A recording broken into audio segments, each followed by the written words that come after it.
Uma vez eu fui a uma escola em Juiz de Fora, Minas Gerais. Eu, junto com o diretor pedagógico, um colégio, academia, tradicionalíssimo, o diretor falou, os alunos, eu falei, o que os alunos estão lendo? Estavam lendo Dom Casmurro, de Machado de Assis. Eu falei, nossa, Dom Casmurro, eles mesmos escolheram. Eu falei, que escola é essa, hein? E aí eu falei, como é que vocês fazem? Eles falaram, nós fazemos uma lista grande de livros bons e fazemos como se fossem trailers, ou sinopses, ou resumos, e damos para eles escolherem. Mas os sacanas dos professores, talvez gente de comunicação e gente afiada com seu próprio tempo, quando chegou Dom Casmurro, eles puseram assim, a história de um homem que passa a vida agoniado, acreditando que ele é corno. A meninada foi toda em cima. Bentinho e Capitu. Claro. E aí eles foram assim, com armadilhas, brincando, e eles passaram a ler todos os bons livros da coisa. E às vezes a Secretaria de Cultura, aquelas coisas todas, Tribunal de Contas, sei lá, vinha e dizia assim, mas estão seguindo o currículo? Claro que estamos. E estão lendo, então, Memórias Póstumas de Brás Cubas? Não, eles estão lendo Gabriela Cravo e Canela. E é bom também. Eu acho que cabe a vocês, se libertando do jugo de certas imposições e normas, e também dentro de um bom senso, saber conduzir as coisas pela literatura. Uma coisa fantástica, 20 anos atrás eu fui a Joinville e fui a uma escola com um nome tétrico, Escola General Emílio Garrastazu Médici, que foi o pior dos ditadores militares. Bom, cheguei lá, que eu ia falar com crianças, eu tinha lançado Menino que não teve medo do medo, um infantil meu. Infantil medo é tudo memória minha, viu? Entrei em várias classes e tinha uma estante com bem uns 500 livros. E aí eu saí descendo, comecei a conversar com o professor, falei, que fantástico, uma escola dessa, tem uma biblioteca em cada classe e tal. Ela falou, é. Mas isso foi ideia de um grupo de professores. Num determinado ano, os professores se reuniram e quando deram a lista de material para os alunos, colocaram assim, recado ao pai. Se o senhor por acaso tiver boa vontade, se puder, se quiser, doe um livro para a biblioteca da classe do seu filho. Ficou isso. No primeiro ano deu 5, 10.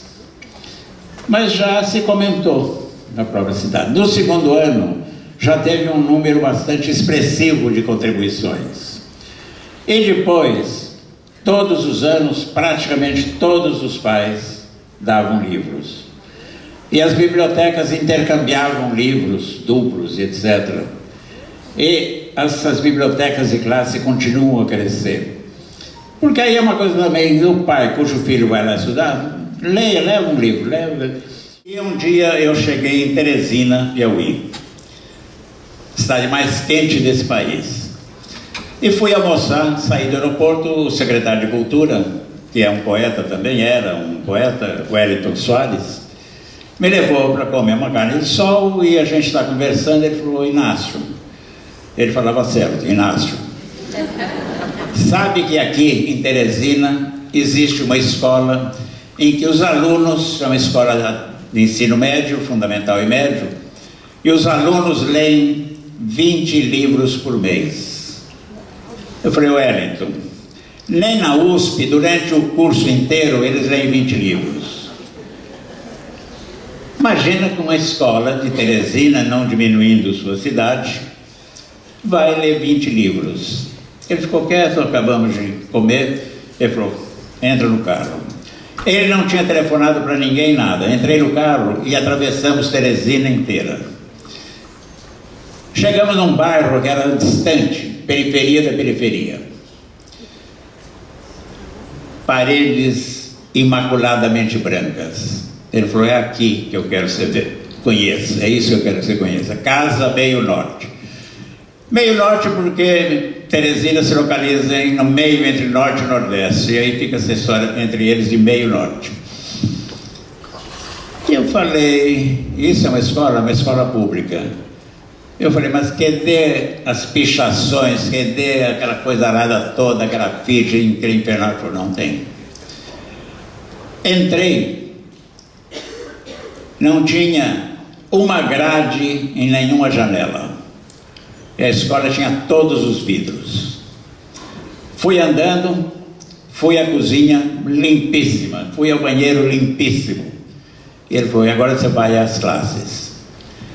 E comecei a percorrer as classes. Entrava, a professora dizia: aqui está um escritor que veio para Salip. Salip é Salão Literário do Piauí,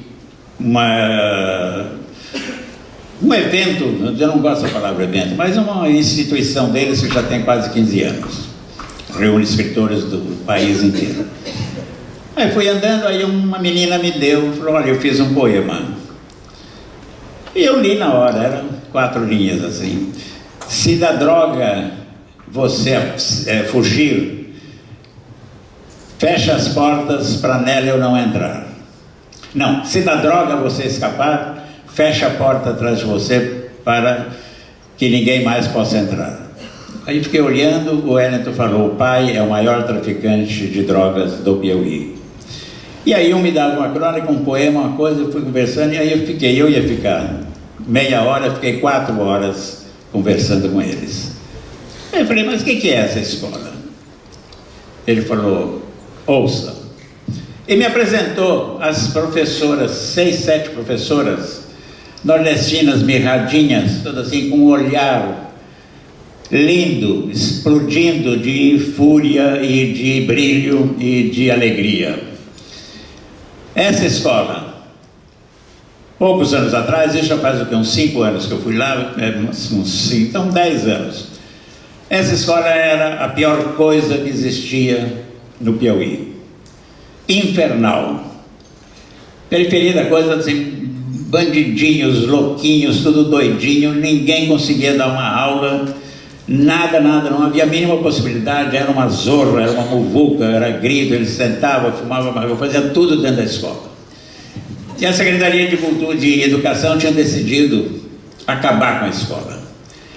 Quando estas 6 ou 7 mulheres, eram 7, se apresentaram e disseram: deixe-nos ir para lá. E foram.